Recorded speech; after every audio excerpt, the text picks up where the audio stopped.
Hello बच्चों, let's start this question. So this question says, match the scientist name against the title of their discovery in the two columns given below. ठीक है, एक left side में आपको scientist के नाम दिए हैं और राइट कॉलम्स पे आपको टाइटल्स ऑफ डिस्कवरी दी हुई है। ठीक है, तो चलिए बच्चों, अब हम इस क्वेश्चन को स्टार्ट करते हैं। तो देखिए बच्चों, इस क्वेश्चन का हम की कॉन्सेप्ट क्या लिखें। इस क्वेश्चन का की कॉन्सेप्ट होगा आपका, देखिए यहाँ पर हमें डिस्कवरीज बताने की कौन से साइंटिस्ट ने डिस्कवरीज किए हैं। तो हम इसका जो की कॉन्सेप्ट होगा, हम ये आपका बहुत ही इसको हम बोल सकते हैं, आपका डिस्कवरी बोल सकते हैं, या फिर आपको इसको हम फिजिकल वर्ल्ड बोल सकते हैं। ठीक है, फिजिकल वर्ल्ड ये आपकी क्या आती है, बेसिक या फिर फर्स्ट यूनिट होती है आपकी फिजिक्स की, जिस पर आप क्या करते हैं, इन सब टॉपिक्स के बारे में स्टडी करते हैं। ठीक है, तो ये फिजिकल, जिसमें आप physics, what is the biological connection, all this things we study in this physical units. ठीक है, तो फिजिकल वर्ल्ड में ही आप ये सब चीजें स्टडी करते हैं। तो देखिए, अब आप सबसे फर्स्ट स्टार्ट करते हैं, J J Thomson. First scientist name is our J J Thomson. J J Thomson क्या थे आपके, जे जे थॉमसन एक केमिस्ट थे। ठीक है, जे जे थॉमसन ने क्या किया था, इलेक्ट्रॉन्स को डिस्कवर किया था। ठीक है, प्लम पुडिंग मॉडल जब आया था आपका इलेक्ट्रॉन्स का, उसके बाद अपने जे जे थॉमसन ने उसके बाद वहीं से क्या किया था, इलेक्ट्रॉन्स को क्या किया था, डिस्कवर किया था कि इलेक्ट्रॉन्स के आपके नेगेटिवली चार्ज पार्टिकल्स हैं। ठीक है, ये आपका जे जे थॉमसन की डिस्कवरी क्या हो गया, इलेक्ट्रॉन्स हो गया। तो इसका फोर्थ जो आपका लास्ट ऑप्शन है वो आपका इससे मैच कर रहा है। उसके बाद आता है ईओ लॉरेंस। ईओ लॉरेंस, ठीक है, लॉरेंस का जो काम, लॉरेंस ने देखिए आपका साइक्लोट्रॉन पर वर्क किया था। ठीक है, साइक्लोट्रॉन क्या होता है, एक ऐसी डिवाइस होती है जिसमें आपका पॉजिटिवली चार्ज पार्टिकल को हम क्या करते हैं, रोटेट कराते हैं, वो सर्कुलर मोशन करता है और वहां पर मैग्नेटिक फील्ड भी लगता है और वहां पर डीज होते हैं। तो वो इतनी ज्यादा स्पीड गेन कर लेता है और फाइनली हम उसको क्या कर देते हैं, थ्रो कर देते हैं। तो साइक्लोट्रॉन आपका एक न्यूक्लियर रिएक्शन का, न्यूक्लियर रिएक्शन है, न्यूक्लियर एनर्जी का एक पार्ट होता है। ठीक है, साइक्लोट्रॉन इसमें दिया है, हाँ साइक्लोट्रॉन दिया है। तो साइक्लोट्रॉन क्या होता है आपका, ये आपके बहुत सारे जो आपके लार्ज एलएचसी होते हैं, लार्ज हाइड्रोन कोलाइडर, तो उन सब चीजों पर ये आपका साइक्लोट्रॉन के प्रिंसिपल पर भी वो काम करते हैं। ठीक है, तो साइक्लोट्रॉन एक बेसिकली एक डिवाइस होती है। और थर्ड है आपका आइंस्टाइन। आइंस्टाइन, ये अल्बर्ट आइंस्टाइन जो हमारे साइंटिस्ट हैं, उनके नाम पर यहाँ पर है फोटो इलेक्ट्रिक इफेक्ट, हमारे आइंस्टाइन ने दिया था। ठीक है, आइंस्टाइन ने क्या कहते हैं, इक्वेशन दी थी, जो फोटो इलेक्ट्रिक इफेक्ट की इक्वेशन दी थी।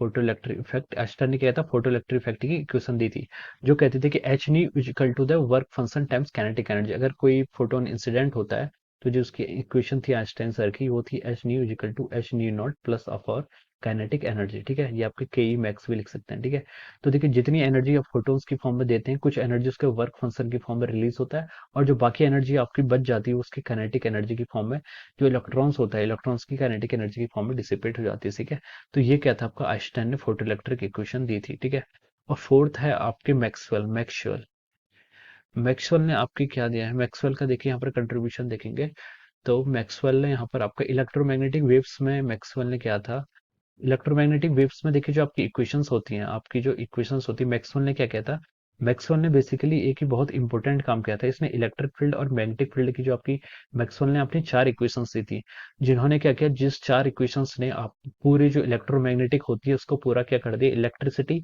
और मैग्नेटिज्म हम पहले अलग अलग डील करते थे, लेकिन आफ्टर मैक्सवेल की उस इक्वेशंस के बाद हम इलेक्ट्रिक और मैग्नेटिक फील्ड को दोनों को हम क्या करते हैं, एक ही एज्यूम करते हैं। उसके बाद लाइट की डेफिनेशन भी आई थी कि light is an electromagnetic wave. ठीक है, तो इलेक्ट्रिक फील्ड और मैग्नेटिक फील्ड दोनों को एक, जिसने मतलब जिसने पूरी यूनिवर्स, जिसने पूरी इक्वेशंस को मतलब एक काफी ज्यादा उस वक्त एक रिवॉल्यूशन ला दी थी मैक्सवेल ने, जब आपकी ये इलेक्ट्रोमैग्नेटिक या मैक्सवेल चार इक्वेशन दी थी। और मैक्सवेल ने यही नहीं, थर्मोडायनेमिक्स में भी आपकी चार इक्वेशंस दी हुई हैं। ठीक है, मैक्सवेल्स की चार इक्वेशन थर्मोडायनेमिक्स में भी आती हैं। और तो मैक्सवेल ने काफी मतलब मैक्सवेल काफी एक अच्छे साइंटिस्ट थे। उसके बाद आपका आता है युकावा। युकावा, युकावा का जो आपका कंट्रीब्यूशन था वो न्यूक्लियर फोर्सेस में था। न्यूक्लियर फोर्सेस को जो आपने proton proton neutron neutron exchange particle, तो एक्सचेंज पार्ट, युकावा की एक्सचेंज पार्टिकल की जो थ्योरी है न्यूक्लियर फोर्सेस में, वो काफी ज्यादा क्या है, न्यूक्लियर फोर्सेस, यहाँ पर nuclear forces, theory of nuclear forces आपका फर्स्ट ऑप्शन ही है। तो युकावा का नाम न्यूक्लियर फोर्सेस से काफी ज्यादा होता है। ठीक है, तो युकावा ने इसको क्या कहता, फाइंड किया था किसको, न्यूक्लियर फोर्सेस को। अब लास्ट सिक्स है आपका de Broglie. De Broglie, D Broglie भी बोलते हैं, ठीक है। डी ब्रोगली क्या होते हैं आपके, डी ब्रोगली ने आपका एक, डी ब्रोगली ने आपका यहाँ पर वेब नेचर बोला था। ठीक है, wave nature, wave nature of electron. De Broglie ने बेसिकली बोला था कि कोई भी आपका मेटेरियल पार्टिकल है, ठीक है, अगर वो मूव कर रहा है, अगर उसके पास वेलोसिटी है, तो हम उसके साथ एक वेव को एसोसिएट कर सकते हैं। उस वेव को हम क्या बोलते थे, डी ब्रोगली वेव बोलते थे, और उसकी जो वेवलेंथ आती थी उसे क्या बोलते थे हम, डी ब्रोगली वेवलेंथ। ठीक है, तो ये de Broglie, wave nature of electron, ठीक है, वेव नेचर ऑफ इलेक्ट्रॉन, ठीक है। और इसका हम वो भी बोलते हैं कि आपका वेव नेचर ऑफ पार्टिकल। तो जो वेव नेचर ऑफ पार्टिकल्स होते हैं, पार्टिकल का वेव नेचर भी होता है, ड्यूल नेचर जो आता है बेसिकली। तो डी ब्रोगली ने ये बोला था कि जो आपके पार्टिकल्स होते हैं उनके पास भी क्या होती है, वेव की कैरेक्टरिस्टिक होती है। सो ये आपके क्या होंगे, सारे ऑप्शन हमने यहाँ पर मैच करा लिए हैं, ठीक है। तो these are the options. So ये आपके J Thomson for electrons, L Lawrence for cyclotrons, and Einstein for photoelectric effect, Maxwell's for electromagnetic waves, Yukawa for theory of nuclear forces, and de Broglie for wave nature of electrons. Okay, so these are the right match columns, ठीक है। So I hope you all understood this concept. All the very best and thank you so much.